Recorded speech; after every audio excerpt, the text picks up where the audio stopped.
આજે આપણે ગુંદા કેરીનું અથાણું બનાવીશું. એના માટે મેં કિલો ગુંદા લીધા છે, ધોઈ અને કોરા કરી દીધા છે, અને 600 ગ્રામ જેવી આપણે કાચી કેરી રાજાપુરી લીધી. હવે આપણે ગુંદાના બધા ડારખા આ રીતના જો આ રીતના એના જે નાકા હોય ને એ આપણે કાઢી નાખવાના આ રીતના.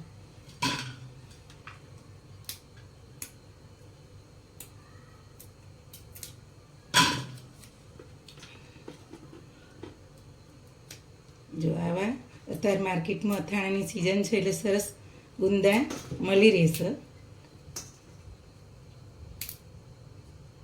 આ રીતના આપણે બધા નાકા જુદા કરી દઈશું. હવે આપણે ડારખા બધા આ રીતના એના નાકા કાઢી લીધા.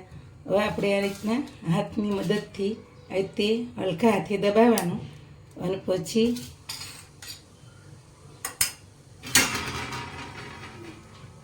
આ રીતે બી અને એનો જે ગર્ભ હોય બધો કાઢી નાખવાનો આ રીતના.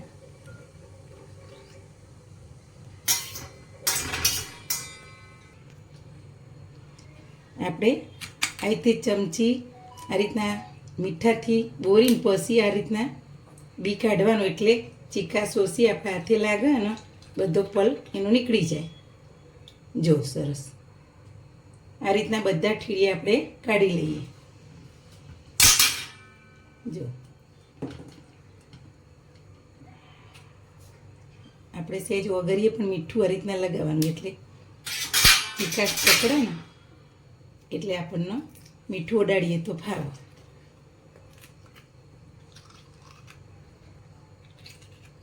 જો આ રીતના બધા બી કાઢી લઈશું આપણે.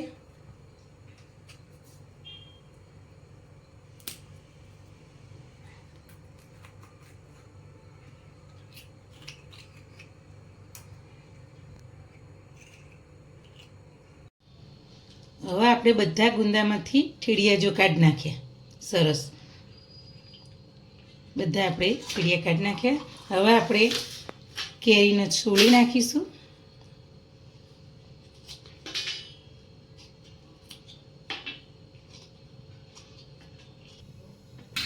હવે આપણે કેરી સોલી કાઢી. હવે એક બાજુ આપણે તેલ આપણે ગુંદામાં જે નાખવાનું છે સિંગ તેલ લીધેલું છે આપણે 1 કિલો જેવું.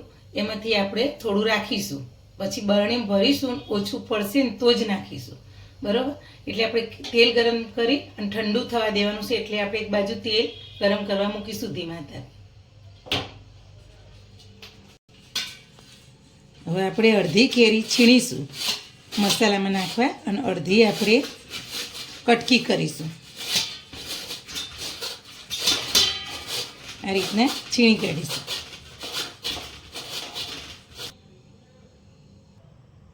હવે આપણી કેરી છીણાઈ ગઈ અડધી. હવે આપણે આ મસાલો આપણે આચાર મસાલો ઘેર જ બનાવેલો છે આ રીતના, અને આનો આપણે વિડીયો મારી ચેનલમાં મૂકેલો જ છે. આપણે ઘેર બનાવેલો મસાલો છે એની અંદર આપણે આ છીણેલી કેરી નાખી દઈશું.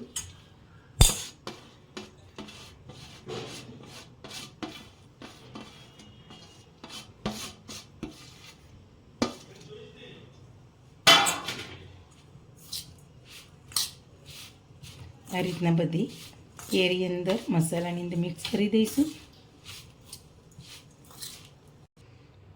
હવે જો આપણો મસાલો અને કેરી બંને મિક્સ સરસ થઈ ગયું. હવે આપણે એક એક ગુંદું કરી બધો મસાલો અંદર આ રીતના ભરી દઈશું.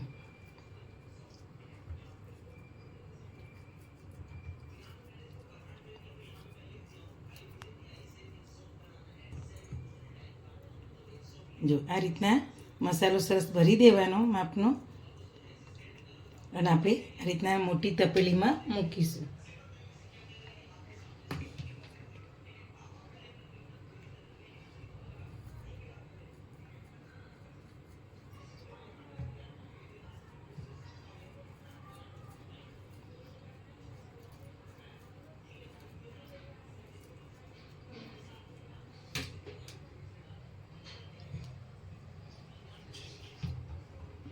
જો આ રીતના આપણે બધા ગુંદાની અંદર મસાલો ભરી દઈએ.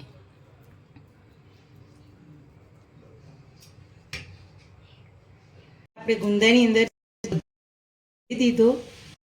આપણે 1 કિલો ગુંદા લીધા હતા, એની સામે 500 ગ્રામ મસાલો મેં ઘેર બનાવેલો આચાર મસાલો લીધો અને એની જોડે આપણે 600 ગ્રામ કેરી હતી, એમાં અડધી આપણે છીણી અને અડધીની કટકી કરીશું. જો તમારે ખટાશનો ભાગ ઓછો જોઈતો હોય તો કેરી તમે ઓછી નાખી શકો. હવે આપણે એની કટકી કરી નાખીએ કેરીની, અને આપણે ઢાંકી ઘડી 1 મિનિટ રાખીએ, ત્યાં ઘડી આપણે કટકી કરી દઈએ. ચાલો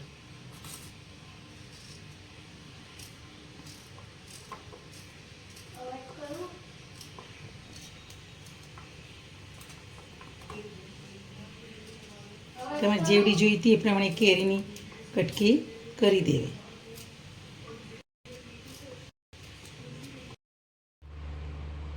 આપણે કેરી જો સરસ નાની નાની કટ કરી દીધી. હવે આપણે ગુંદાની અંદર આ રીતના નાખી દઈશું બધી.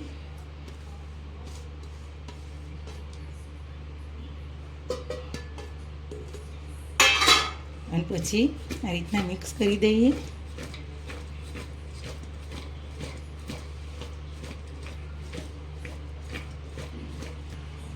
હવે આપણે ગુંદામાં ભરતા જે મસાલો બચ્યો એ પણ આપણે આની અંદર નાખી દઈએ.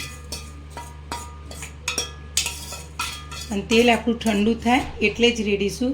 એકદમ ઠંડુ થવા દેવાનું, નહીંતર એકદમ ચીકાશ પકડે. એટલે તેલ ઠંડુ થઈ જાય પછી જ આપણે નાખીશું.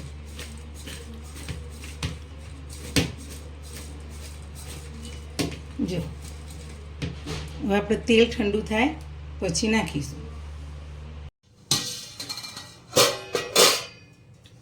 હવે આપણું તેલ ઠંડુ થઈ ગયું. હવે આપણે ગુંદાની અંદર રેડીશું.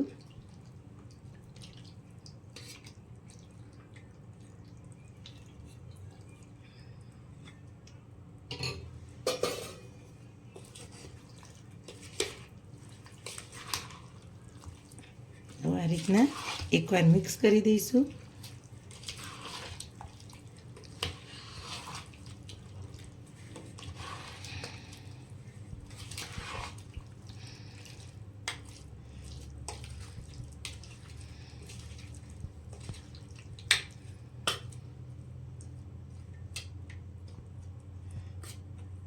જો આપણું ગુંદા કેરીનું અથાણું સરસ આ રીતના થઈ ગયું.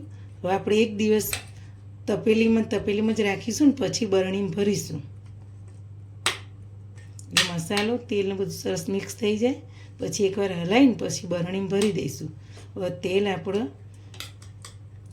મોટી 2 વાટકી તેલ, મોટા વાટકા 2 રેડ્યા, એટલે 500 ગ્રામ જેવું તેલ રેડ્યું આપણે.